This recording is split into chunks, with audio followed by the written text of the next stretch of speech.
All right, let's get into it. We're about to pull back the curtain on a world of high-stakes finance that most of us never get to see. A world where entire nations borrow billions of dollars just to keep the lights on. But what happens when a country literally runs out of cash? And maybe more importantly, what's the real price they have to pay to get bailed out?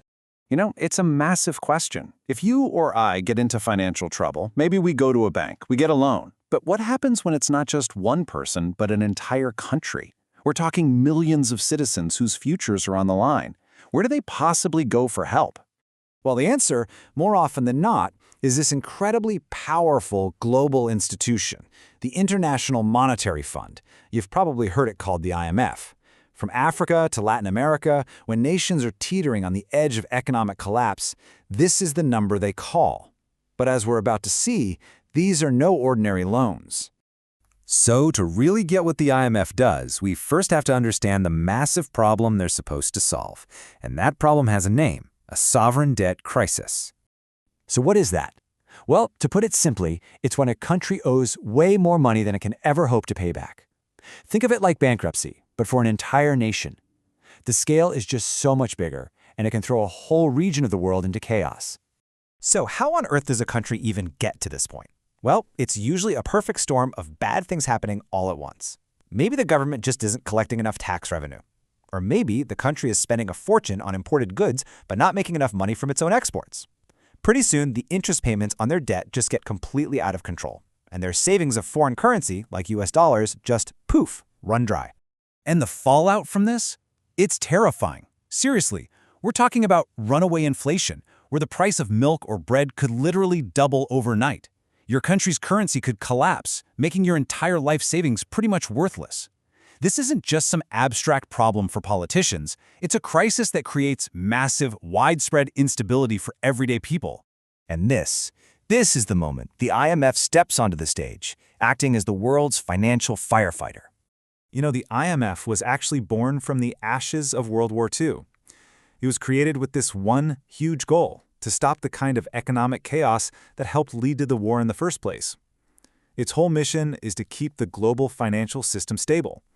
And today, it does that by acting as a lender of last resort, handing out emergency loans and economic advice to countries that are in deep, deep trouble. Now, on the surface, the whole process looks pretty straightforward. A country's in crisis, it officially asks for help, the IMF flies in its team of economists to check things out, and then, boom, a loan package, often for billions of dollars, gets approved. Seems simple enough, right? And believe me, this isn't just some textbook theory. This exact scenario has played out time and time again. Just in the past few years, countries like Argentina and Ghana have gotten these massive, multi-billion-dollar loan programs from the IMF to pull their economies back from the brink. But this is where the story takes a really sharp turn. Because these loans, they are never just about the money. They come with some very powerful and often very painful strings attached. Okay, so you absolutely have to know this term Structural Adjustment Programs, or SAPs for short. This is the official name for the long list of economic policies and rules that a country must promise to follow if it wants to get that loan. This, right here, is the real cost of the money. And what do these conditions actually look like? Well, the IMF usually demands some pretty drastic changes. We're talking about deep cuts to government spending, which means less money for things like schools and hospitals. They'll often push to cut subsidies that keep the price of food and fuel low for citizens. They might demand higher taxes, and they'll often push a country to devalue its currency to make its exports cheaper. And here's a big one: privatization, forcing the government to sell off its own companies, everything from the national airline to the water company. So you can see, these aren't just lines on some economist's spreadsheet. These policies have a direct and very real impact on the lives of millions and millions of ordinary citizens. Yeah, the reality on the ground can be incredibly painful.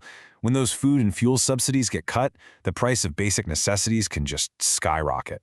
When government budgets get slashed, public services that people rely on, like healthcare and education, they often start to crumble. And when those big state-owned companies get sold off, it can lead to mass layoffs and a huge spike in unemployment. And this, right here, is the great debate at the very heart of the IMF. On one side, you have critics who argue that these policies create unbelievable hardship and that they hurt the poorest and most vulnerable people in society the most. But on the other side, supporters, including the IMF itself, will tell you that this is tough but necessary medicine. They say that without these deep, painful reforms, a country's broken economy will just never get fixed. And look, this isn't just some academic debate. It's a real-world dilemma for leaders. Think about a country like Ethiopia. Its government has to navigate this incredibly complex system, trying to make an almost impossible choice.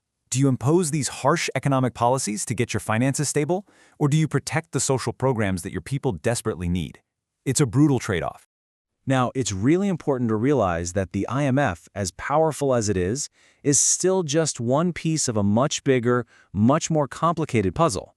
Because it turns out countries borrow money from all over the place. They borrow from the World Bank, they borrow directly from other countries, think of major players like China or the United States, and they borrow from private investors on the international bond markets. It is a vast, tangled global web of debt. And this really brings us to the hidden truth of it all, the thing most people don't quite realize. This quote says it perfectly. IMF loans are not just financial tools. They are absolutely policy tools. Think about it. The conditions attached to these loans give the IMF an incredible amount of leverage.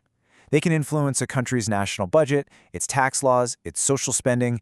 They can fundamentally reshape the entire economic direction of a sovereign nation for decades. So the next time you hear on the news that a country has received a bailout, remember what's really going on behind the scenes. It is never free money.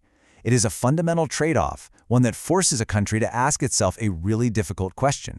What are we willing to give up for financial stability? And is the price at the end of the day our own sovereignty?